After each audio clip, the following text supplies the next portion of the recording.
ఈరోజు టాపిక్ చూసుకున్నట్లయితే మనకి ఇంటర్ ఫస్ట్ ఇయర్లో ఉన్నటువంటిది లేదా 10th క్లాస్ విద్యార్థులకు కావాల్సినటువంటి క్వశ్చన్ ట్యాగ్ ఎలా అనేది నేర్చుకుందాం.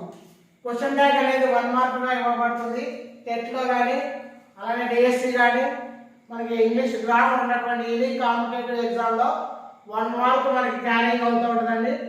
అది ఎలా క్యారింగ్ అయితే దాన్ని ఈజీగా మనం నేర్చుకోవడం ఎలా ఈజీ లెర్న్ అనే దానిలో కొన్ని పద్ధతులు అనేవి నేను టిప్స్ మీకు నేర్పడం జరుగుతూ ఉన్నది. అదేవిధంగా మన topic question tag.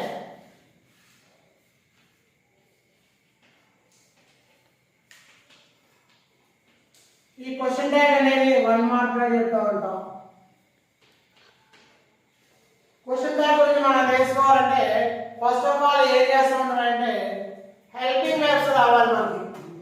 Helping verbs అనేవి ఏంటంటే వాటిని పాజిటివ్ గా ఎలా వాడతాం నెగిటివ్ గా ఎలా వాడతాం అనేది తెలుసుకుందాం. పాజిటివ్ లో ఉన్నటువంటి హెల్పింగ్ వర్బ్ నెగిటివ్ లో ఎలా రాస్తాం, నెగిటివ్ గా ఎలా రాస్తాం చూడండి. ఈ పాజిటివ్ లోని నెగిటివ్ లో రాసేటప్పుడు ఒక హెల్పింగ్ వర్బ్ తీసుకుంటా నేను. ఆ హెల్పింగ్ వర్బ్ పేరు ఏంటంటే ఫర్ ఎగ్జాంపుల్ యామ్ అనేది తీసుకుందాం. యామ్ అనేది ఎప్పుడు కూడా క్వశ్చన్ ట్యాగ్ వేసేటప్పుడు రేర్ కేసెస్ లో మాత్రమే యామ్ అనేది వస్తుంది. అదర్వైజ్ యామ్ అనేది ఎలా మారాలంటే ఆరెంట్ గా మారాలి. ఆరెంట్ గా రాస్తూ ఉంటుంది. ఆరెంట్ యామ్ వచ్చినా కూడా ఆరెంట్ అనేది రాస్తాం. ప్రజెంట్ టెన్స్ లో ఉన్నటువంటి హెల్పింగ్ వర్బ్స్ రాస్తున్నాను. సెకండ్ వన్ ఏంటంటే ఫర్ ఎగ్జాంపుల్ ఈజ్ అనేది ఉందనుకోండి. ఈజ్ ఎలా రావాలి, ఈజెంట్ అని రావాలి. ఈజెంట్ ఈజ్ రాసి ఎన్ రాసి అపోస్ట్రఫీ పెట్టి టీ చేసినట్లయితే ఈజెంట్ అంటాం. దీని పూర్తి అబ్రివేషన్ ఎలా మారిందంటే ఈజ్ ప్లస్ నాట్ కలిపితే ఏమైందంటే ఈజెంట్ గా మారింది. నెక్స్ట్ వన్ ఏంటంటే థర్డ్ వన్ మనం చూసినట్లయితే ఈ థర్డ్ వన్ అనేది ఎలా ఉందో చూద్దాం. ఇక్కడ ఏఆర్ ఆర్ అనేది ఒక సెంటెన్స్ లో ఉన్నట్లయితే పాజిటివ్ సైడ్ లో ఉన్నట్లయితే దాన్ని నెగిటివ్ గా ఎలా రాస్తామంటే ఇక్కడ ఆరెంట్ అని రాస్తూ ఉంటాం. దాన్ని ఎలా రాస్తామంటే ఇలా ఆరెంట్ రాస్తూ ఉంటాం. ఆరెంట్ కూడా మనం ఎలా రాస్తామంటే స్మాల్ లెటర్ రాస్తూ ఉంటాం. అసలు ఆరెంట్ ఫామ్ అనేది ఎలా ఏర్పడిందంటే ఏఆర్ ఆర్ వచ్చింది కాబట్టి నెగిటివ్ ఫామ్ ఏం చేస్తామంటే ఎన్ఓటి నాట్ అనేది యాడ్ చేస్తాం. అది ఏమైందంటే ఆరెంట్ గా మారింది. అలాగే మనం చూసినట్లయితే ఇప్పుడు ఏం జరుగుతుందంటే ఫోర్త్ వన్ అర్థం for example if the sentence has was. ఒక వాక్యంలో వాజ్ అనేది ఉన్నట్లయితే ఈ వాజ్ ఉంటే మనం ఏం చేస్తామంటే వాజెంట్ అని రాస్తూ ఉంటాం. వాజెంట్ అని రాస్తూ ఉంటాం. వాజెంట్ అంటే అర్థం ఏంటి, ఈ వాక్యం ఎలా ఫామ్ అయింది, వాజ్ ఎన్ రాసాము అపాస్ట్రఫీ పెట్టాము టీ చేసాము. దాని అర్థం ఏంటంటే వాజ్ ప్లస్ నాట్ అని అర్థం. నెక్స్ట్ వన్ ఫిఫ్త్ వన్ చూసినట్లయితే వర్ అని రాసినట్లయితే వరెంట్ అని చెప్తా ఉన్నాం. వరెంట్ అనేది ఎలా ఫామ్ చేస్తాం, వరెంట్ అనేది ఎలా వచ్చిందంటే వర్ ప్లస్ నాట్ అని అర్థం. ఇక్కడ were plus not make a word weren't. And the sixth one has. Helping verb present perfect tense లో వాడుతూ ఉంటాం.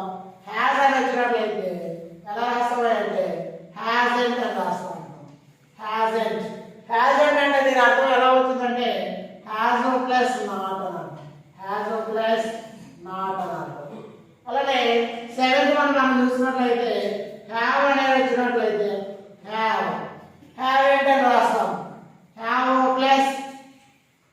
ప్లస్ నాట్ కాబట్టి అపాస్ట్రఫీ అని రాసి అపాస్ట్రఫీ పెట్టి టీ చేస్తున్నాం. దీని ఫుల్ ఫామ్ ఏంటంటే హ్యావ్ ప్లస్ నాట్ అన్నారు. హ్యావెంట్. ఎయిత్ వన్ ఏంటంటే ఇప్పుడు విల్ వచ్చిందనుకోండి. ఫర్ ఎగ్జాంపుల్ విల్ వస్తే ఎలా రాస్తామంటే వోంట్ అని రాస్తాం. వోంట్ అని రావడానికి ఫామ్ చేసిన ఫార్మ్ ఏంటంటే విల్ ప్లస్ నాట్ అన్నారు. అలానే నైన్త్ వన్ ఏంటంటే షెల్ అని రాస్తాను అనుకోండి. షెల్ వస్తే ఎలా రాయాలంటే షార్ట్ గా రాయాలి. ఎస్హెచ్ఏఎల్ రాసి అపాస్ట్రఫీ పెట్టి టీ చేస్తున్నాం. దీన్ని ఎలా పిలుస్తామంటే షార్ట్ అంటే షల్లెంట్ అన్నారు. షల్లు ప్లస్ నాట్ అనే వర్డ్ ఫామ్ చేస్తే షార్ట్ గా మారింది. ఇప్పుడు 10th వన్ చూసినట్లయితే కెన్ రాసేటటువంటి కెన్ అనేది ఎలా మారాలి? కాంట్ గా మారింది. ఈ కాంట్ అనేది ఎలా రాస్తున్నామంటే ఇప్పుడు కెన్ ప్లస్ నాట్ కాంట్ గా మారింది. నెక్స్ట్ వర్డ్ 11th వన్ చూసినట్లయితే ఒకవేళ వుడ్ అనేది రాశారనుకోండి, వుడ్ ఏంటని రాయాలి, వుడ్ ఎంట్ వుడ్ ఎంట్ అని రాస్తా ఉన్నా.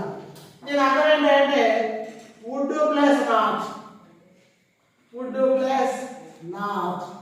Another helping verb future tense లో వాడేటటువంటిది షుడ్ అని రాశారనుకోండి. ఫర్ ఎగ్జాంపుల్ షుడ్ అని రాశారనుకోండి, షుడ్ కు వాడేటటువంటి ఏంటంటే షుడ్ ఏంటంటాం. SHOULD ఏం రాస్తాం, అపాస్ట్రఫీస్ పెడుతున్నాం, TN చేస్తున్నాం. దీని ఫామ్ ఎలా ఏర్పాటు చేస్తారంటే మేక్ ఏ ఫామ్. దీనికి ఒక రూపం ఎలా వచ్చిందంటే షుడ్ అనేది రాస్తున్నాం, షుడ్ అనేది రాస్తున్నాం ప్లస్ నాట్ అనేది రాస్తున్నాం. And the next one 13th it has could COULD could అనేది వచ్చింది అనుకోండి. కుడ్ అనేది ఎలా రాస్తామంటే కుడ్ ఏంటి అని రాస్తా ఉన్నాం. కుడ్ ఏంటి రాస్తున్నాం చూడండి. కుడ్ ఏంటి యొక్క ఫామ్ ఎలా తయారు చేస్తాం? Could plus not. ఇలాగా సెంటెన్స్ రాస్తున్నామంటే హెల్పింగ్ వర్బ్స్ ఫామ్ తోనే మనం ఒక వాక్యాన్ని నిర్మిస్తాము. ఇవన్నీ ఏంటంటే హెల్పింగ్ వర్బ్స్ అంటారు, లేకపోతే ఆక్సిలరీ వర్బ్స్ అంటారు. హెల్పింగ్ వర్బ్స్ అంటే సహాయక క్రియలు, దానికి మరొక పేరు ఏంటంటే ఆక్సిలరీ వర్బ్స్ అంటారు. ఈ ఆక్సిలరీ వర్బ్స్ వచ్చినప్పుడు ఇప్పుడు for example I am a teacher, ఆరేంటాయి ఏమండి? ఈజ్ వచ్చినప్పండి, he is a student, isn't he. We are in the playground, మేము ప్లే గ్రౌండ్ లో ఉన్నాం అనుకోండి, ఆరెంట్ వి. ఏమండి? హీ వాజ్ ఏ సింగర్, అతను ఒక పాట పాడే గాయకుడు అన్నాం అనుకోండి. చూడండి ఇప్పుడు ఏమన్నామంటే wasn't he. They are playing cricket అన్నాం అనుకోండి, దే ఆర్ ప్లేయింగ్ క్రికెట్ అన్నాం అనుకోండి, worst weren't they. I have a చూడండి I have a pen, haven't I? He has a car, hasn't he? చూడండి I will go to Tirupati next week అన్నాను అనుకోండి, won't you? చూడండి I shall see the picture tomorrow అన్నాం అనుకోండి, shan't you? ఇలా shan't I ఇలా రాస్తా ఉన్నాం మనం. ఇలా చూస్తున్నట్లయితే వీటిని ఫామ్ చేసి వాడుతున్నాం ఒక వాక్య రూపంలో. ఇవి కాకుండా ఎగ్జాంపుల్లోని am, is, are, was, were, will, shall, can, may, must, might. ఇక్కడ రాయలేదు, మనం మే మస్ట్ కూడా రాయొచ్చు. మస్ట్ రాస్తే మస్ట్ ఏంటని రాస్తూ ఉంటాం. ఫర్ ఎగ్జాంపుల్ 14th మస్ట్ అనేటటువంటి ఒక హెల్పింగ్ వర్బ్ వచ్చింది అనుకోండి. మస్ట్ అనేది ఎలా రాస్తామంటే నెగటివ్ ఫామ్ లో మస్టెంట్ అంటాం.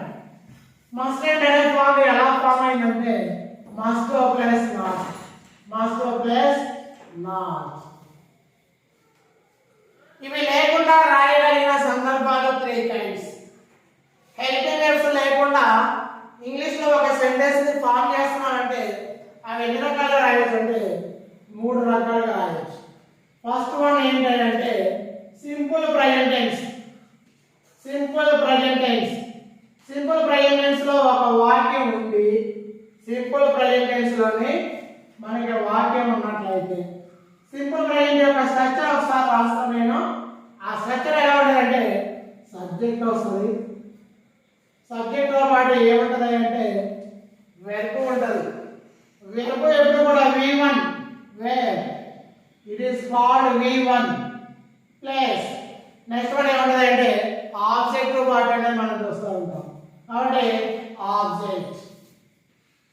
ఇలా వచ్చినట్లయితే నెగటివ్ ఫామ్ లో ఏం రాయాలంటే డోంట్ అనే పదం రాయాలి, డోంట్ అనే పదం రాయాలి. ఈ డోంట్ అనేది రాయడానికి కారణం ఏంటంటే వెర్బ్ V1 మాత్రమే ఉంది, ఏదైనా ఎస్ ఆర్ ఈఎస్ అనేది లేదు. అందువల్ల ఏమవుతున్నది అంటే కేవలం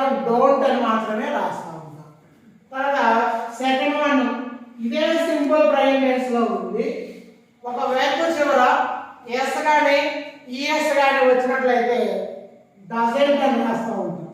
డజంట్ అనేది ఎలా రాస్తామో చూద్దాం. Simple present tense. Simple present tense మనం వాడుకున్నట్లయితే ఇందులో సెకండ్ టైప్ ఆఫ్ ఫార్ములా ఎలా ఉంటుందంటే దీనికి వచ్చినటువంటి ఫార్ములా సబ్జెక్ట్ అనేది వాడుతూ ఉన్నాం. సబ్జెక్టుతో పాటుగా ఎలా ఉంటుందంటే ప్లస్ వెర్బ్ అనేది వస్తూ ఉంది. ఈ వెర్బ్ అనేది V1 ఉంటుంది. దీనికి either S or ES, S కానీ ఈఎస్ కానీ యాడ్ అయి ఉంటుంది. గమనించాలి వేరియేషన్ ఉంది. ఎలా ఉందంట ఎస్ కానీ ఈఎస్ కానీ యాడ్ అయి ఉంటుందండి. ప్లస్ ఆబ్జెక్టివ్ అనేది ఉంటుంది. ఇలా వచ్చినప్పుడు అయితే ఏం చేస్తామంటే ఇప్పుడు డజంట్ అనేది రాయాలి. ఇప్పుడు నెక్స్ట్ థర్డ్ వన్ చూసుకున్నట్లయితే third one simple past tense లో ఉన్నట్లయితే ఒక ఇవ్వబడినటువంటి ఎగ్జాంపుల్ సింపుల్ పాస్ట్ టెన్స్ లో ఉన్నట్లయితే అప్పుడు ఎలా రాస్తామంటే ఈ విధంగా రాయబడతా ఉంది. పాస్ట్ టెన్స్ అనేటటువంటి వాక్యాన్ని ఒక స్ట్రక్చర్ వాక్య నిర్మాణం సింపుల్ పాస్ట్ టెన్స్ లో ఉండాలి అంటే మనం ఎలా రాయాలంటే ఆ స్ట్రక్చర్ ఈ విధంగా ఉండాలి. మొదటిగా వాక్యంలో ఏముండాలంటే సబ్జెక్ట్ ఉండాలి. సబ్జెక్ట్ తో పాటుగా ప్లస్ వెర్బ్ యొక్క ఎన్నో ఫామ్ ఉండాలంటే సెకండ్ ఫామ్ ఉండాలి. ప్రజెంట్ పాస్ట్ పార్టిసిపల్ ఫామ్ అంటాం. ఇది పాస్ట్ ఉండాలి. దీనితో పాటుగా ఆబ్జెక్టివ్ అనేది ఉండాలి. ఆబ్జెక్టివ్ వచ్చినట్లయితే ఇప్పుడే రాస్తామంటే డిడెంట్ అనేది రాయాలి. ఈ మూడు రకాలుగా మనం రాయగలుగుతాం. ఇలానే ఉన్నటువంటి ఒక వాక్యంలో మనకి చూడండి డూ అనేది వచ్చిందనుకోండి, హెల్పింగ్ వర్బ్ డూ అని వచ్చిందనుకోండి, నెగటివ్ ఫామ్ ఏ రాయాలి డోంట్ అని రాయాలి. డోంట్ అని రాయడానికి వచ్చినటువంటి వర్డ్ ఏంటి ఫామ్ చేసింది డూ ప్లస్ నాట్. అలానే 15 మనం చూస్తున్నట్లయితే అయిపోయింది. 16 ఏంటంటే వాక్య రూపంలో ఇక్కడ ఫార్ములా రూపంలో రాకుండా ఎలా వస్తుందంటే ఒక వాక్యంలో డస్ అనేది మనం చూస్తున్నట్లయితే డస్ అనేది వస్తే ఏం చేస్తున్నామంటే డజంట్ గా రాయాలి. డజంట్ ఫామ్ చేయడానికి ఏర్పడినటువంటి వర్డ్స్ ఏమేమి తీసుకున్నామంటే డస్ ప్లస్ నాట్ అనేటటువంటి తీసుకున్నాం. అలానే లాస్ట్ వన్ ఏంటంటే 17 ఏంటంటే ఇక్కడ డిడెంట్ అనేది ఒక సెంటెన్స్ లో మనం చూసినట్లయితే డిడ్ ఉంటే డిడెంట్ గా రాయాలి. డిడెంట్ అంటే అర్థం ఏంటంటే డిడ్ ప్లస్ నాట్.